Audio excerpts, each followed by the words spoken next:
मेरा बेटा जिसकी उम्र 5 साल है अक्सर मुझसे लूडो गेम खेलने की जिद करता था और उसका मन रखने के लिए कई बार मैं भी उसके साथ लूडो खेलने बैठ जाया करता था। इस गेम में उसकी एक आदत थी जिसकी वजह से वह अक्सर हारता था या गेम में पीछे रहता था। एक दिन मैंने उससे एक बात कही जिस बात को उसने समझा और माना और अब वो हमेशा गेम में जीतता है या आगे रहता है। क्या थी वो बात? Hello friends, I am Jitendra and today will discuss about life की छोटी छोटी बातें जो इतनी छोटी हैं कि जिनका जिक्र भी शायद हम कभी नहीं करते। I welcome you all, let's start.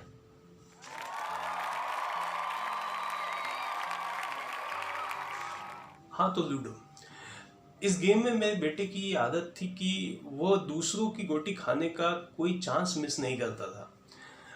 बच्चों में अक्सर ऐसा होता है, वे स्वभाव से पॉजिटिव होते हैं। मैं, मेरा, मैंने, मुझे, मेरे लिए, इस तरह से बच्चों में अक्सर सुनाई देता है। ये उनके एनिमल इंस्टिंक्ट का हिस्सा है। खैर, उसकी इस गोटी खाने की आदत की वजह से उसका ध्यान, उसका दिमाग पूरी तरह से दूसरों की गोटी को खाने में ही उलझा रहता था। यहाँ तक कि उसे अपनी जीतने की भी कोई परवाह नहीं होती थी, जिसकी वजह से वो अक्सर हारता भी था और हारने के बाद रोता भी था। एक दिन मैंने गेम रोककर उससे ये बात कही, उसे समझाया कि देखो बेटा, अगर आप हमेशा दूसरों की गोटी के पीछे पड़े रहोगे तो आप कभी भी नहीं जीत पाओगे, क्योंकि आपका ध्यान अपने जीतने पे नहीं बल्कि दूसरों को हराने पे है, दूसरों की गोटी खाने में है। इस खेल में आपको दूसरों की गोटी पे नहीं बल्कि अपनी खुद की गोटी पे ध्यान देना है, उसे तेजी से आगे बढ़ाना है और होम तक ले जाना है। जब चारों गोटियां होम तक पहुंच जाएंगी, घर तक पहुंच जाएंगी, तो आप जीत जाओगे। इस बात से कोई फर्क नहीं पड़ेगा कि ये जीत आपने किसी की गोटी को मारे बगैर हासिल की है या मारने के बाद हासिल की है। आपकी जीत उतनी ही बड़ी होगी, बल्कि ये उससे ज्यादा बड़ी होगी, क्योंकि ये जीत आपने बगैर किसी की गोटी को नुकसान पहुंचाए हासिल की होगी। बात थोड़ी बड़ी थी और बच्चे की उम्र थोड़ी छोटी थी, पर यही वो उम्र होती है जब बच्चे सीखते हैं। जो भी उनके सामने आता है वो सीखते हैं, अच्छा बुरा जो कुछ भी उनके सामने आता है वो सीखते हैं, और ये बात तो उसे सिखानी थी।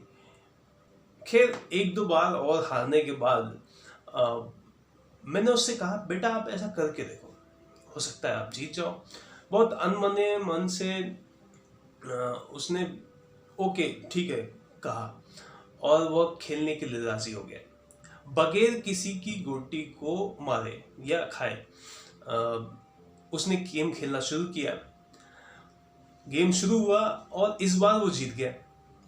बस फिर क्या था, उसकी खुशी का ठिकाना न था। हमने उसे समझाया, बेटा देखो, आप इसलिए जीते हो क्योंकि आपने अपने खेल पे ध्यान दिया है, ना कि दूसरों को हराने पे।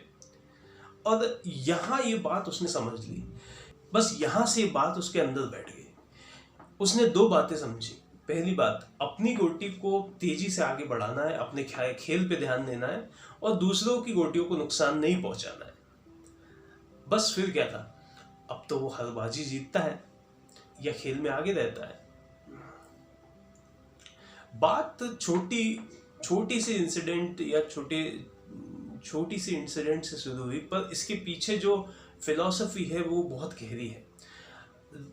यथार्थ जीवन में भी आपको, जहां तक मेरी समझ है, आपका कंपटीशन, आपकी प्रतिस्पर्धा केवल और केवल अपने आप से होनी चाहिए।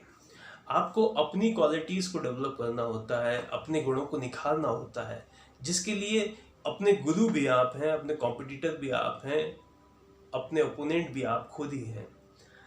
तभी आप सकारात्मक रूप से जीतते हुए आगे बढ़ सकते हैं। बहरहाल, खेल में ही सही ये बात उसने सीखी और सीख के आगे बढ़ना शुरू किया। ये था वो सारा किस्सा जो मैं आपके साथ शेयर करना चाहता था।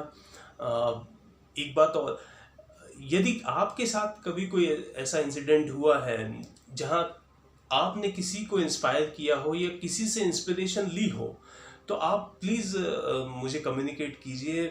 मेरे डिटेल्स, मेरे मोबाइल नंबर और मेरे ईमेल अकाउंट आपको डिस्क्रिप्शन में मिल जाएगा। हम उसे एक स्टोरी की तरह, एक कहानी की तरह उसको प्रस्तुत करेंगे। उससे हम और आप सभी उससे कुछ सीखने की कोशिश करेंगे। That is all for today. We'll be continuing our discussion in next episode. Till then, take care. Thank you for listening. Thank you very much.